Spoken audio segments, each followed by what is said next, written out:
네, 여러분 반갑습니다. 네, 오늘은 전임 상담부 강론 제 11번째 강의 시간입니다. 오늘의 주제는 부처님의 그 상담법을 현대 심리학과 연계시켜 가지고 심상유도, 그리고 혐오요법, 직면, 그리고 지시적 훈계와 같은 이런 현대 심리학적 용어로 주님의 말씀을 살펴보는 시간이 되겠습니다. 그러면은 화면을 함께 보면서 공부하도록 하겠습니다. 어, 이번에 책의 제9장에 해당됩니다. 심상유도와 혐오요법, 직면, 지시적 훈계로 나누어서 공부해 보도록 하겠습니다. 심상유도라고 하는 것은 마음 및 정신 건강을 회복하기 위해서 정신적 고통과 심리적 어려움을 극복하고, 나아가 진정한 의미의 자아 발견, 또 자아 성장, 그리고 이상적인 자아 실현 등을 획득하고 체험하기 위하여 심상을 전문적으로 다루는 심리치료 및 상담 기법이다, 이렇게 되어 있습니다. 아무튼 이 내용을 부처님이 경전과 대입을 해보면서 설명을 드리면 좀 쉽게 다가올 것입니다. 심상치료에서는 마음의 상이죠. 마음의 상을 가지고 이렇게 치료하는 데 있어서는 심상 체험 작업은 내담자가 치료 장면에서 치료자에 의해서 지금 상태, 지금 여기의 상태에서 자신의 마음의 내용을 직접 심상을 떠올려 가지고 이들의 내용을 분석을 합니다. 그리고 그런 다음에 다른 심상 구조를 보는 겁니다. 지금 현재 내 마음이 매우 부정적인 심상 구조를 갖고 있으면은 긍정적으로 바꾼다, 이런 의미가 되겠습니다. 석가모니 부처님께서는 현대 상담 심리 기법 하나인 심상치료와 비슷한 심상유도를 통하여서 내담자의 문제를 해결하고 성장을 도모하였습니다. 즉, 앞으로 일어날 가능성이 있는 일을 미리 상상하게 하여서 상담 효과를 높이거나, 또는 앞으로 일어날 일을 심상 유도를 통해서 미리 겪게 해보는 겁니다. 그럼으로써 내담자가 그에 대한 대처 능력을 키워가는 것이라고 할 수 있습니다. 자, 그러면은 이렇게 얘기하는 것보다 실제 경전을 사례를 통해서 한번 살펴보면 내용이 그 내용을 잘 알 수가 있습니다. 경전 사례 50에 보면 출전은 잡암경 44권에 수심경이란 경이 있습니다. 그 경에서 허물을 뉘우칩니다 하고 크게 말해라고, 자, 크게 말하라 하고, 요새 말하면 일종의 이런 행동을 행동치료, 인지 행동치료에 가깝다 할까? 그렇습니다. 한번 보겠습니다. 교님께서는 다시 수시마에게 말씀하셨다. 이제 비유를 말하리라. 지혜로운 사람은 비유로서 이해를 하게 되느니라. 비유하자면 어떤 국왕의 술락군이 도적을 잡아 묶어가지고 왕에게서 와서 아뢰었다. 대왕이여, 이 사람은 도적입니다. 원컨대 죄를 주소서. 죄를 이제 형벌을 주소서, 형벌을 내려주소서, 이렇게 얘기를 한 겁니다. 그래서 왕이 명령하였다. 이 죄인을 끌고 가서 두 팔을 뒤로 묶고 나쁜 소리, 욕이겠죠. 나쁜 소리로 호령하면서 나라 안을 돌아다니라. 이 나쁜 놈이라고 하며 돌아다니라. 그리고 성 밖의 죄인을 형벌 주는 곳으로 끌고 가서 창으로 온몸을 100번 두루찔러라. 끔찍하지요. 이런 것을 심상유도로서 끔찍하게 그 형상을 줌으로써 아이고, 난 죄 지으면 안 되겠다는 그 생각이 들게 만든다. 이렇게 심상유도를 하면서 부처님께서 예를 들어서 얘기를 하는 겁니다. 다음을 보면 알 수가 있습니다. 그래서 그 형을 맡은 사람은 왕의 명령을 받고 그 죄인을 보내어서 두 팔을 묶고 큰 소리로 호령하면서 성 안을 막 돌아다니다가 성 밖의 죄인을 형벌 주는 곳을 끌고 가서는 창으로 100번 두루두루 찔렀습니다. 다시 되어서 왕이 물었습니다. 죄인은 아직 살아있느냐? 신하는 아래였습니다. 아직 살아있는 아이다. 이것이 실제 있던 일이 아니고 이렇게 가정을 하고 얘기를 하는 겁니다. 왕은 신하에게 다시 명령하였다. 다시 창으로 100번 찔러라. 참 고통스럽겠죠. 그래서 해질녘이 되도록 다시 100번을 찔렀지만 죄인은 아직 죽지 않은 것 같다. 부처님께서는 수심하게 말씀하셨다. 그 창이 죄인의 몸을 다스릴 때 300번을 찌른다면 그 죄인의 몸이 성한 곳이 손바닥만큼이나 있겠느냐 하고 물었습니다. 그래서 그러자 수심하는 부처님께 여쭈었습니다. 그게나이다. 300번 찍으면 온 몸에 300번 찍으면 그게 뭐 그냥 성한 곳이 없겠죠. 세존이시여 수심아 세존이시여 이제 그렇게 얘기를 했습니다. 그게나이다 세존이시여 그랬더니 부처님께서 수심하여 그때 그 죄인은 창에 300번 찔린 인연으로 지극히 심한 괴로움 받겠느냐 그렇게 했습니다. 그랬더니 지극히 괴롭겠습니다. 세존이시여 혹 창에 한 번 찔려도 그 고통이 견디기 어릴 것을 눈을 300개의 창으로 찔렀으니 얼마나 견디기 얼마나 어렵겠습니까 하고 부처님께 말씀을 드렸습니다. 그래서 부처님께서는 말씀하셨습니다. 그거야 오히려 그럴 수 있다. 그건 오히려 그럴 수 있다. 그러나 만일 법률 안에서 가만히 거짓중이 되어서 심화가 거짓중이란 말이야. 거짓중이 되어가지고 가만히 속여 법을 받아가지고 사람을 위해 널리 말하면 마땅히 받아야 할 그 고통은 저보다 법이나 더 할 것이다.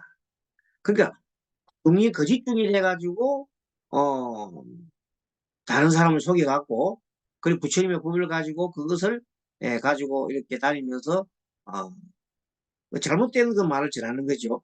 그렇게 했을 때 얼마나 막 그 받아야 할 고통은 얼마나 지금 저희가 받는 고통보다 꼼이나 더 할 것이다. 이렇게 얘기를 하는 겁니다. 그러면 그 듣는 사람은 정말로 끔찍하죠. 수시만 끔찍하지요. 그래서 부처님께서 이 법을 말씀하셨을 때 부처님을 속여 건중이 되었던 외도 수시만은 은혜가 다하여 뜻으로 위하여. 그러니까 부처님께서 수시마가 고집중으로서 가짜로 이제 그러니까 승려가 돼가 비구가 된 걸 알고 있습니다. 그래서 그거를 이렇게 서로 하는데 그 말을 심상유도를 해가지고 끔찍한 심상유도를 마음으로 보여주는 겁니다. 100번 죄인을 100번 찔러도 힘드는데 300번 찌르게 한단 말이에요. 그 고통이 얼마나 심하겠느냐. 근데 그렇게 심한 것보다 더 그래가 이놈을 속여서 거짓중이 돼가지고, 예, 삿된 법을 갖다가, 펴고 다닌다면, 그로서 일어나는 고통을, 그로서 일어나는 고통, 죄를 받아서 일어나는 고통은 앞에 얘기한 것보다 곱이나 더 많을 것이다. 이게 그 심상이지. 끔찍한 그 광경을 미리 생각하게 해봄으로써 죄를 짓지 않게 하는 그런 어떤 내용을 가지고 설법하는 내용입니다. 자, 그와 또 이제 심상유도는 그런 건데 조금 혐오적인 이 얘기를 함으로써 비유를 함으로써 어, 그 듣는 이들이 더 이상 죄를 짓지 않게 하는 겁니다. 혐오유법이라고 하는 것은 구토제, 전기충격, 불쾌한 심상 등과 같은 걸 또는 혐오 자극을 사용하여 바람직하지 않은 행동을 감소시키는 방법입니다. 혐오 자극을 막 하게 되면 아이고 더 이상 이제 너가 이런 자꾸 죄를 지으면은 이 혐오요법을 자꾸 주겠다 이러면 도저히 불쾌해가지고 그런 일을 하지 않는다는 겁니다. 부처님께서도 예하와 비유를 통해서 불쾌한 심상을 유도하여 앞에 십상 유도하고 비슷한데 거기 혐오가 일어나는 것이 많기 때문에 혐오요법이라고 했습니다. 심상 유도와 같은 경이죠. 심상을 유도하여 내담자의 바람직하지 않는 행동의 감소를 깨했습니다. 자, 그 낙태한 죄. 일부러 애를 갖다 일부러 막 굴러가지고 배가 지금 배가 있는데 여자가 일부러 막 굴러가지고 애를 갖다가 죽이게 하는 거예요. 옛날에도 그 낙태죄가 낙태라는 게 있었어요. 그래서 그런 죄는 생명을 죽이는 것이기 때문에 매우 중한 죄임을 알려주는 겁니다. 자방경 제19은 512의 하태경, 낙태하는 경우에 대한 내용입니다. 존자 마하 목건령과 존자 라카나는 곧 기사 산굴로를 떠나서 밥을 빌러 걸식하죠. 걸식하러 왕사성으로 들어갔습니다. 하다가 어느 곳에 이르러 존자 마 목건령이 마음에 생각한 바가 있어 빙그레 웃었습니다. 목건령이가 빙그레 웃었단 말이에요. 마음에 어떤 생각이 있어 웃었단 말이지. 그랬더니 존자 라카나는 존자 마목군이 빙그레 웃는 것을 보고 물었습니다. 존자여, 라카나가 마목군님한테 물었죠. 꼭 부처님의 성문 제자가 빙그레 웃으면 거기에는 반드시 까닭이 있다고 했습니다.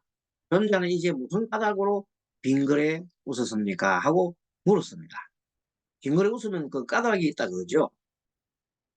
자, 그러자 마목군님이 말했습니다. 지금은 물을 때가 아니다.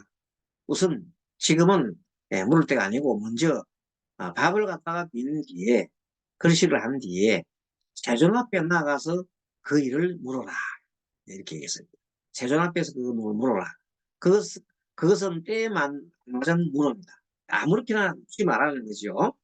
그래서 존자 목돈녀는 존자 라카나와 함께 성으로 들어가 밥을 입으로 먹고는 돌아와 발을 씻고 옷과 바루를 챙긴 뒤에 주님께 함께 나아가 그 발에 머리를 조아리고 한쪽에 물러나 앉았습니다.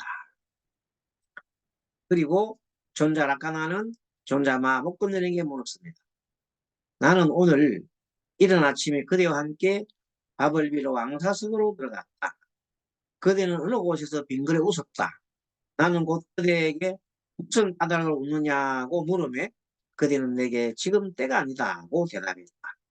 나는 지금 그대에게 묻노니 무슨 까닭으로 빙그레 웃는가 이렇게 이제 물었습니다. 지금 앞에서 물은 거죠. 그러자 존자마 목건녀는 존자 락강하게 말했습니다. 참고로 존자마 목건녀는 매우 신통제리죠. 신통제리입니다. 자, 나는 목련 존자가 얘기합니다. 나는 길을 가다가 온몸에 가죽이 없어 생김새가 살덩어리 같고 가죽이 없어 살덩어리가 있는 것 같고 몸은 한 중생이 허공을 날아가면서 막 통역을 본 거죠. 그때 까마귀나 소리개나 독수리나 늑대나 줄인 개들이 그것을 따라가면서 막 핥히고 먹고 혹은 옆구리로서 내장을 더듬어서 메어 먹고 그러니까 얼마나 그 중생이 괴롭겠습니까? 매우 괴로워서 울부짖고 있었다. 나는 그것을 보고 이렇게 생각합니다. 저런 중생은 저런 몸을 얻어 저렇게 편치 않고 괴로워한다고. 얼마나 어떤 연유로 저런 짐승이 돼가지고 저렇게 온 짐승들이 내장을 내먹고 막 그렇게 하는 고통을 당했다 하고 하면서 스스로 괴로워한다고 빙그레 웃었다는 거죠.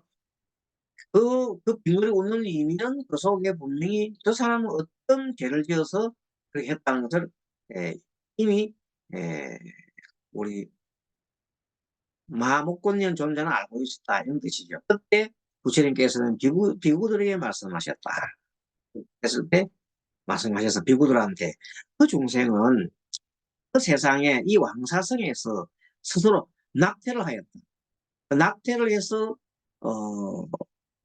받은 죄업으로 그렇게 살덩어리만 있고 가죽이 없이 막 허공을 돌아다니니까 온 짐승들이 다 달라졌던 그 고통을 받았으니까 그 죄로 말미암아서 그런 지옥에 빠진 겁니다. 그런 지옥에 떨어져서 이미 백천세 동안 한량없는 고통을 받았고 지금 그 혼을 그 몸을 얻었으니 남은 죄로 말미암아 그 고통을 계속해서 받고 있는 거예요. 참 어, 마목불년의 소견은 진실하여 틀림없다. 그렇게 알아가져야 하느니라. 이렇게 마목불년은 신통의 눈으로 하늘에 쭉 다니면서 그런 낙태의 죄를 짓고 그 과보로 태어난 사람이 살덩어리만 가지고 돌아다니는 거예요. 가죽도 없이. 그러니까 뭐 살덩이 가는 가죽이 없으니까 얼마나 먹기 좋아. 그러니까 뭐 먹으니까 뭐 얼마나 아프겠어요. 그러니까 그렇게 하는 것은 정말로 힘들다. 이런 얘기 들으면 여러분들 낙태죄를 안 짓겠죠. 낙태죄를 짓지 않을 것이다. 이렇게 부처님께서는 매우 어, 심상요법을 써서 마음으로 하여 끔찍하게 생각하고 이렇게 율을 들 때 심상요법을 들음으로써 도저히 일반 사람들이 죄를 짓지 않게끔 이렇게 하시는 겁니다. 다음에 세 번째 처음에 그 심상요법, 그다음에 낙태죄 관련된 또 이런 요법 아주 그러니까 혐오요법, 얼마나 혐오스럽니까? 심상요법, 혐오요법도 일종의 심상요법이 들어가는 건데 그 심상요법을 쓰셨고 그다음 세 번째는 직면. 자, 직면을 합니다. 이 혐오요법으로서는 보면 보통 요즘 보면 그 금연할 때 금연할 때에 니코틴이 폐에 가득 차면 얼마나 폐가 지금 현재 막 그냥 암이 걸려가지고 그 물이 차고 죽어갈 수 있던 엄청나게 그 더럽습니다. 그 모습을 보여주면서 잠들 끊게 하는 것도 일종의 혐오요법과 같은 겁니다. 직면, 직면이란 내담자가 의식할 수 있고 스스로 관찰할 수 있는 내용을 지적해 줌으로써 자신의 문제를 해결하지 않고 스스로 딱 고치나가거나 깨닫게 하는 거죠. 직면. 우리 부처님께서는 사실 이 직면 과정을 참 많이 씁니다. 근시 고임을 깨닫게 하는 직면 과정이라 합니다. 그런데 고집멸도할 때 이 고라고 하는 것은 바로 고통이 있는 이유는 직면하라고 있는 것이다. 여기 고통이 있으니 와서 보라는 보고 느끼라는 거예요. 그러면 그 고통을 이유가 왜 왔는지 그 고통을 받지 않으려면 그 집착과 관해를 벗어나야 한다는 것을 확실하게 깨우쳐 주기 위해서 바로 현실에 직면을 하라고 가르쳐 줍니다.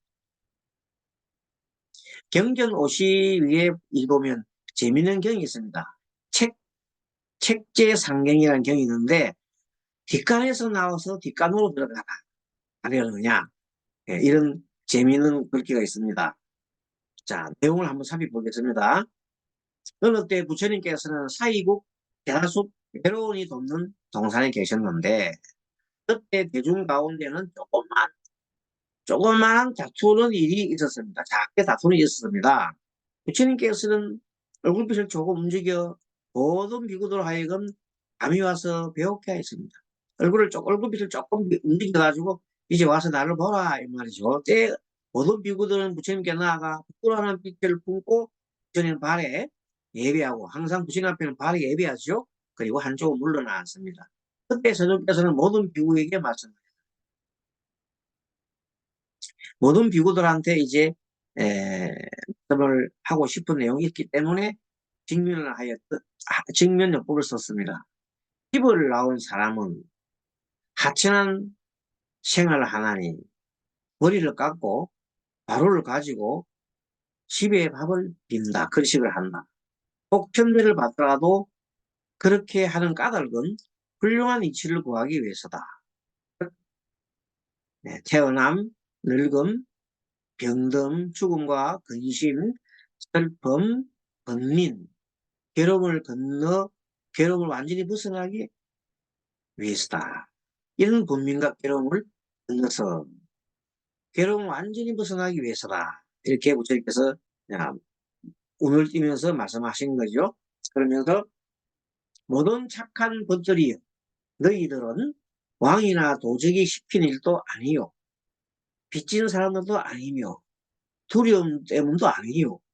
생활의 궁에서도 아니면서 집을 스스로 집을 나온 것이죠. 그것은 바로 태어남, 늙음, 병, 죽음과 근심, 슬픔, 번민, 괴로움에서 해탈하기 위해서이니 너희들은 이것 때문에 지구를 나온 것이 아니냐 하고 다시 한 번 더 비구들한테 직면을 시켜서 말씀하신 겁니다. 그래서 비구들은 부처님께 여쭈었습니다. 필로 그러하나이다. 세존이시여. 그랬더니 부처님께서는 비구들에게 말씀하셨습니다. 그래, 너희들 비구는 이와 같은 훌륭한 이치를 위해서 집을 올라왔지 않느냐. 어떻게 그 중에 오히려 어떤 어리석은 본부가 있어서 침략을 일으키고 몹시 물들어 집착하며 썩내고 싸나우며 게으르고 못나서 생각을 잃어 안정하지 못하고 모든 그늘 육근이죠. 감각기관을 다 어지럽게 하느냐. 그러면서 비유하면 어떤 사내가 캄캄한 데서 나와서 캄캄한 데로 들어가고 또 캄캄한 데서 나와서 다시 캄캄한 데로 들어가며 뒷간에서 나왔다가 다시 뒷간으로 떨어지네. 피로써 피를 씻으며 모든 악을 버리고 떠났다가 다시 또 악을 취하는 것 같아. 무슨 말이냐? 어, 누가 될 때는 어떤 괴로움과 어리석음과 탐욕과 이런 것을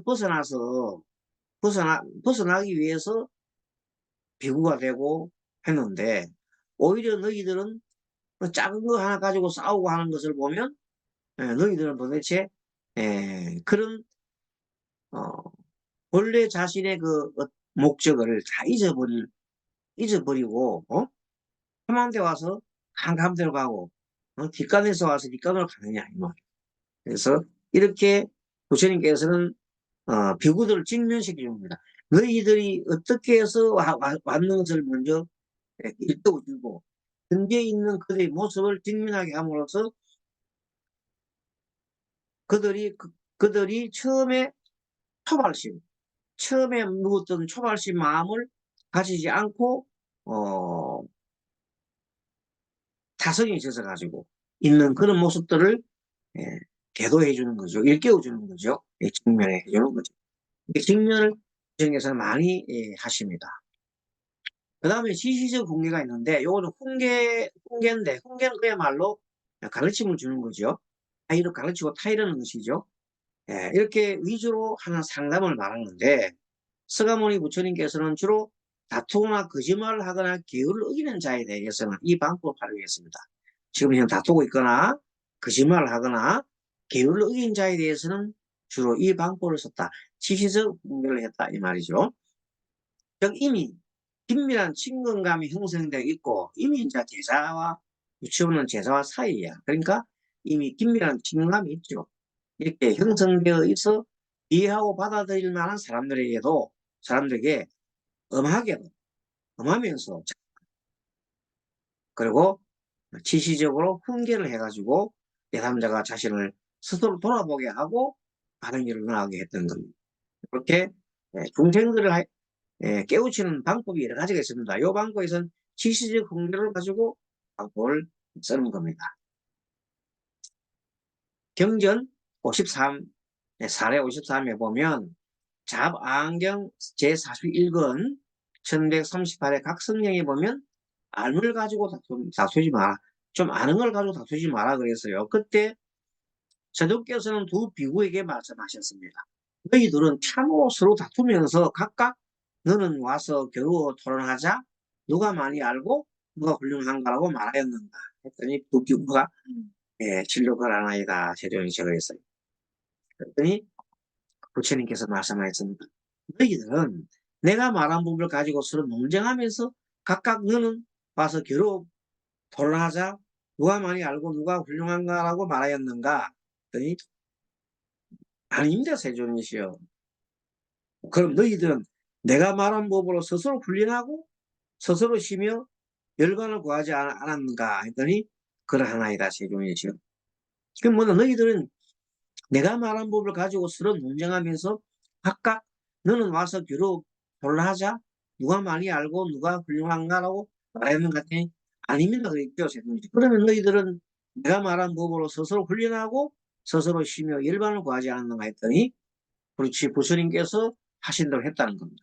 그러하나이다, 세존이시여. 그렇게 얘기를 했습니다. 자, 이렇게 해서 내가 말한 법을 알고도 너희 어리석은 이들아, 누가 많이 알고 누가 훌륭한가 논쟁할 수 있겠는가? 다시 한번 묻습니다. 두 비구는 앞으로 나아가서 부처님 아래 예배를 하고 거듭사가겠습니다. 참여하나이다. 세존이시여. 참여하나이다. 성서시여. 저희들은 미련하고 착하지 못하여 지각이 없이 서로 다투었나이다. 진경에 나오는 얘기지만은 우리 현재 뭐 스님들 이제 우리들도 어쩌면 이런 걸 참 많이 한다고 보죠. 스님이 누가 잘했네 누가 못했네 하는 걸 많이 하잖아요. 여러 종단 할 것 없이 많이 합니다. 정말로 부끄러운 일입니다. 그런데 이것을 부처님의 말씀에 기준해 보면은 그런 참 어리석은 것을 우리가 이제 참여를 하고 우리도 참여를 할 줄 알아야 됩니다. 참여를 할 줄 모르는 사람은 어쩌면 이 자기 없다고 해서 수행자 자기 없지요. 수행자라고 하면 최소한도 자기가 잘못한 것을 인정할 거예요. 인정하고 그 다음에 참여할 거예요. 잘못을 참여하지 않고 계속해서 자기 잘했다고 우겨대면 수행자라고 할 수 없지요. 그런 분들이 사회에 이렇게 지도자가 될 수 없잖아요. 어떤 정신적인 이런 데 지도자가 될 수 없죠. 무튼 어쨌든 간에 잘못했으면 잘못했다고 빨리 인정할 수 있는 그런 용기도 필요하다고 봅니다. 우리는 부처님 보면서 오늘은 부처님의 가르침 중에서 맨 처음에 보면 심상유도, 심상유도에 대해서 공부를 했고 그 다음에 심상유도의 일종인 무슨 법입니까? 그 고통스럽고 하는 혐오요법, 심상요법의 혐오요법을 또 배웠고요. 그 다음에 직면이 참 중요합니다. 무엇인가 내가 직면을 해야 됩니다. 만일에 내가 어떤 잘못이 있으면 잘못된 것을 탁 직면을 하고 내가 우울해서 우울한 마음이 생겼잖아요. 우울한 마음을 내가 왜 내 현재 마음이 우울하다는 것을 잘 직면해야 돼요. 그러고 난 다음에 왜 우울하지? 왜 우울하지? 왜 우울하였는가 하고 계속 이렇게 바라보면서 직면을 함으로써 내 우울한 의미를 어떻게 우울해 있으며 내 마음 우울해 있으며 또 뭐 때문에 우울이 왔는지를 차분하게 자기 내면을 들어보면서 알아낼 수가 있습니다. 직면법이 있고 그 다음에 마지막으로 부처님께서는 주로 누구한테 훈계했습니까? 훈계할 때 계율을 잘 지키지 않고 서로 다투는 자들, 서로 다투거나 계율을 어기거나 거짓말을 하는 사람들에 대해서는 부처님께서는 지시적 훈계를 합니다. 이런 일이 있었느냐 묻고 이런 일이 있는 것은 그 사리에 맞지 않고 하는 걸 분명하게 응하게 한편으로 그러면서 자상한 태도로 잘 사일러서 훈계를 합니다. 이런 내용들도 부처님의 등경 내용에 보면 많이 나옵니다. 이렇게 해서 우리는 안경의 내용에서 나오는 여러 가지 부처님의 상담 사례를 현대 심리학적 용어로 대처해서 공부를 해본 시간입니다. 그래서 이 시간을 우리가 부처님 상담법 강론이라고 해서 공부를 하고 그러면 다음 시간에 또 뵙도록 하겠습니다. 여러분 수고하셨습니다. 아, 맞네.